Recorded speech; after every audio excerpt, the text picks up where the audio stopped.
Olá, nós vamos falar hoje sobre o eritograma. O hemograma é um exame de sangue que permite fazer a avaliação da série vermelha, branca e das plaquetas, ou seja, ele avalia quantitativamente e morfologicamente os elementos figurados do sangue. O eritograma é a parte do hemograma que estuda a série vermelha do sangue, detectando as alterações quantitativas e qualitativas das hemácias, e é um exame realizado em pacientes com doença de difícil diagnóstico clínico.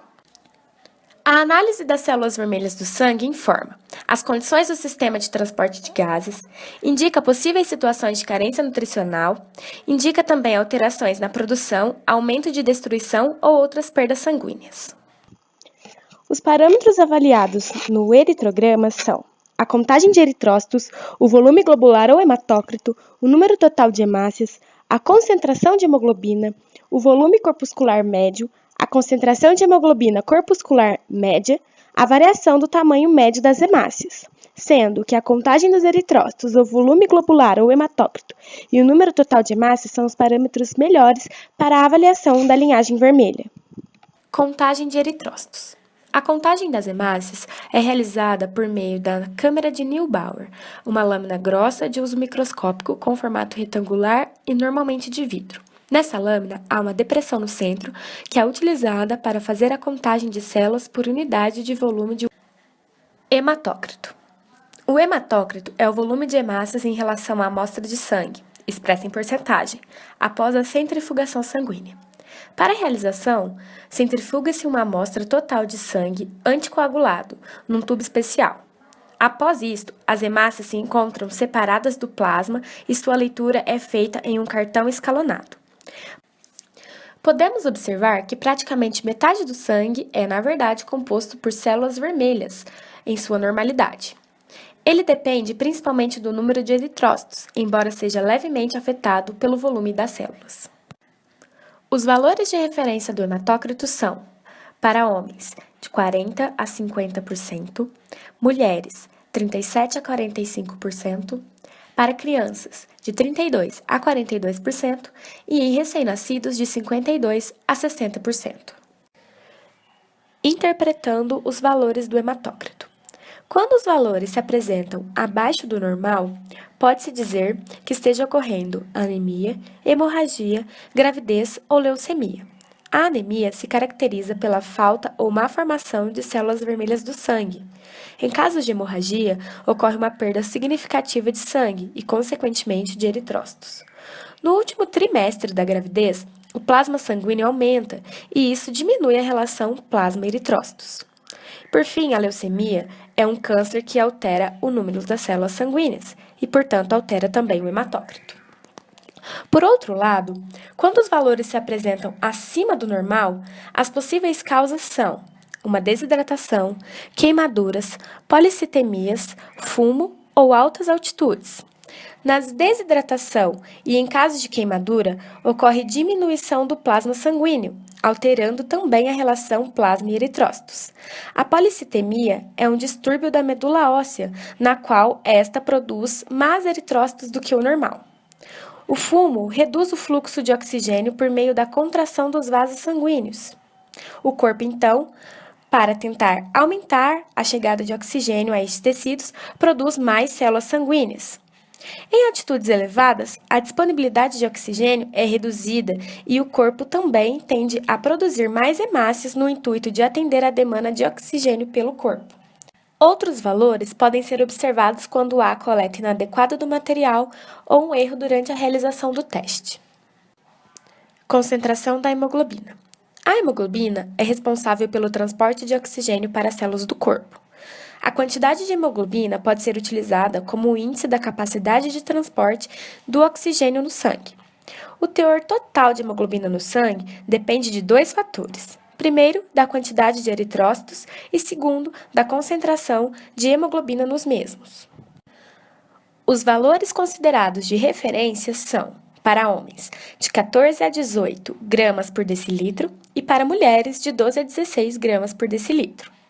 Esses três primeiros dados são analisados em conjunto. Quando estão reduzidos, indicam anemia, isto é, baixo número de glóbulos vermelhos no sangue. Quando estão elevados, indicam policitemia, que é o excesso de hemácias circulantes. Como dito anteriormente, a anemia caracteriza-se pelo baixo número de glóbulos vermelhos no sangue. A anemia por deficiência de ferro acontece quando o estoque de ferro está baixo a ponto de a quantidade de hemoglobina ficar anormalmente baixa também. Porém, a anemia causada por deficiência de ferro, denominada anemia ferropriva, é muito mais comum que as demais, e estima-se que 90% das anemias sejam causadas pela carência do ferro. Este é um nutriente essencial para a vida e atua principalmente na síntese das células vermelhas do sangue e no transporte do oxigênio para todas as células do corpo. Apesar de o estoque de ferro ser determinante para a anemia, há também outros nutrientes que contribuem para a ocorrência desse tipo de anemia, como a deficiência de folatos, originários do ácido fólico, proteínas, vitaminas B12 e também o cobre. Existe ainda um outro tipo de anemia, a anemia falciforme. Esta é uma anemia que acontece porque algumas pessoas não têm a hemoglobina A e, no seu lugar, produzem a hemoglobina S. Esta hemoglobina não exerce a função de oxigenar o corpo de forma satisfatória, razão pela qual tais pessoas têm sempre uma anemia que não se corrige nem com a alimentação e nem com o ferro.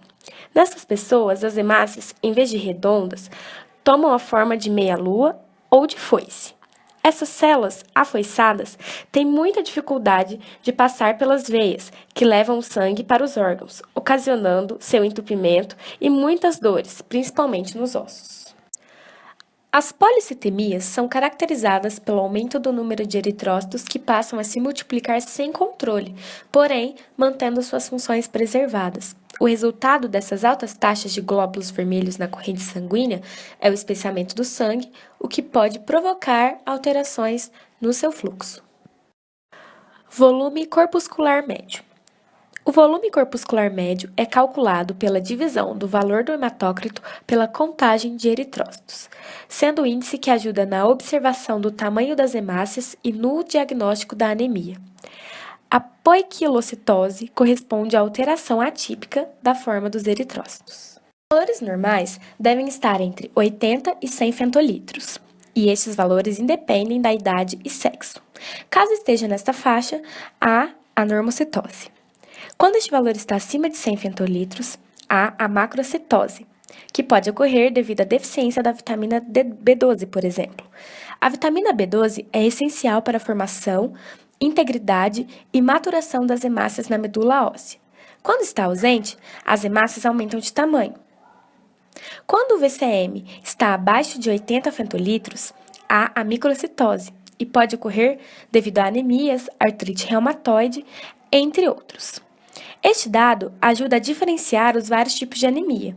Por exemplo, anemias por carência de ácido fólico cursam com hemácias grandes, enquanto que anemias por falta de ferro se apresentam em hemácias pequenas. Existem também as anemias com as hemácias em tamanho normal. Normalmente, as anemias estão relacionadas a doenças crônicas, por isso o VCM pode estar diminuído em pessoas com artrite reumatoide. Hemoglobina corpuscular média. É uma estimativa da quantidade de peso da hemoglobina em média no eritrócito. A HCM é influenciada pelo tamanho dos eritrócitos e pela quantidade de hemoglobina na hemácia. Portanto, podemos concluir que a HCM está aumentada na macrocitose e diminuída na microcitose. Os valores de referência são de 26 a 34 picogramas. Concentração da hemoglobina corpuscular média. É a concentração da hemoglobina dentro de uma hemácia. O valor de referência é de 32 a 36 gramas por decilitro ou 32 a 36%. Este valor independe da idade e do sexo e pode ser expresso em gramas por decilitro ou em porcentagem.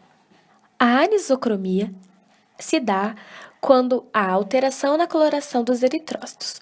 Como a coloração da hemácia depende da quantidade de hemoglobina, elas são chamadas de hipocrômicas quando há baixa concentração de hemoglobina, hipercrômica quando há elevada concentração de hemoglobina e hemácias normocrônicas no intervalo de normalidade.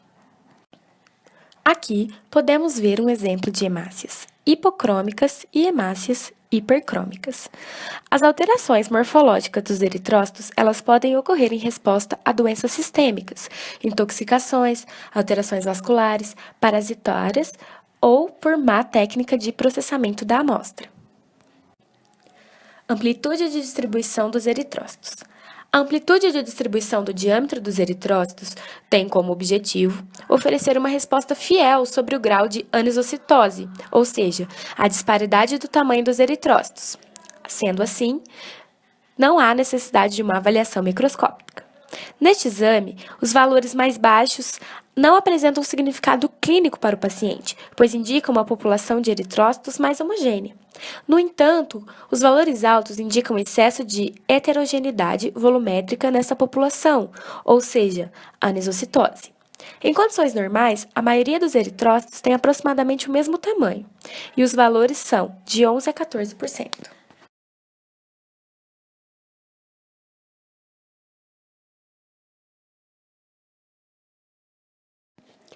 Neste primeiro exame, podemos observar um eritograma normal, onde os valores das hemácias, hemoglobina, hematócrito, VCM, HCM, CHCM e RDW estão normais.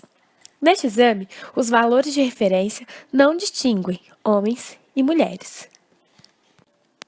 Neste exame, podemos observar que os valores de normalidade estão divididos para homens e mulheres.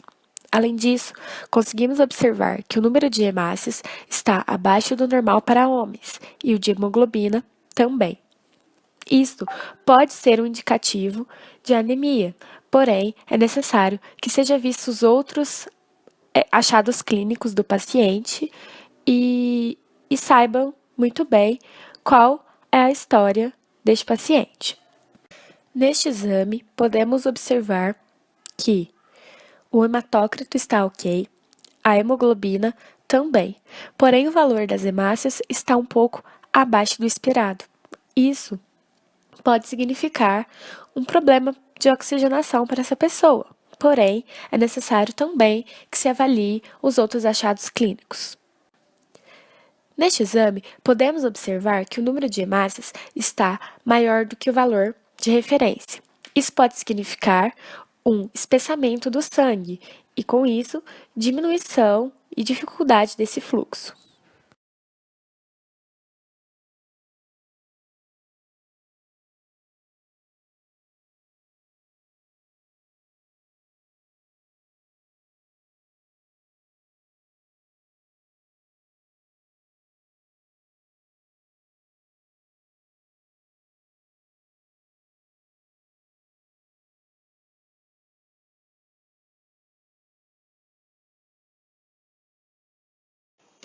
Nós ficamos por aqui com as referências bibliográficas. Obrigada pela atenção.